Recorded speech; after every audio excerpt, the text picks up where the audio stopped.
तुम कभी वफा की दास्तान लिखने जो बैठना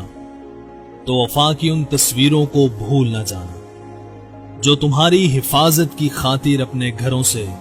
दूर थे, जो रात भर तुम्हारी हिफाजत की खातिर जगे थे। बर्फ पोश पहाड़ों की ठरठराती सर्दी या किसी सहरा जैसी तपती धूप, आंधी तूफान हो या जलजले सैलाब, मट्टी के ये बेटे अपनी जान हथेली पे रखे अपने लोगों की हिफाजत की खातिर वहां मौजूद थे। तुम कभी इन पर कुछ लिखने बैठो तो लिखना अजीब लोग थे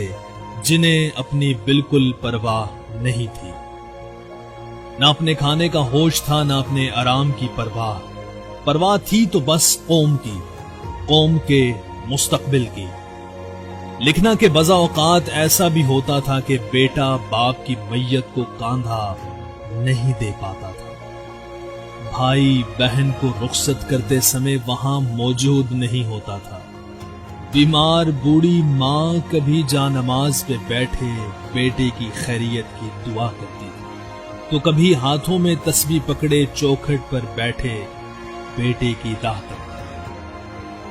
बाबा की छोटी सी गुड़िया कभी बाबा के फोन का इंतजार करती थी या कभी अपने दोस्तों को उनके बाबा के साथ घूमते देखकर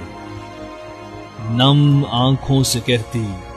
मेरे बाबा भी जल्द आएंगे। लिखना के एक छोटी सी दुनिया उसकी भी थी,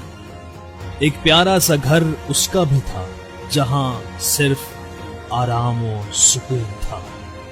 मगर फिर भी वो इन सब को नजरअंदाज करके कौम की हिफाजत की खातिर खड़ा रहा, डटा रहा, दुश्मनों से लड़ता रहा। लिखना कि उसने अपना सब कुछ अपने वतन पर कुर्बान कर दिया था। तुम कभी वफा की दास्तान लिखने जो बैठना वफा की इन तस्वीरों को भूल न जाना, वतन के इन पासबानों को, वतन के इन जांबाज बेटों को, इनकी कुर्बानियों को हमेशा याद रखना, कभी इन्हें भूल न जाना।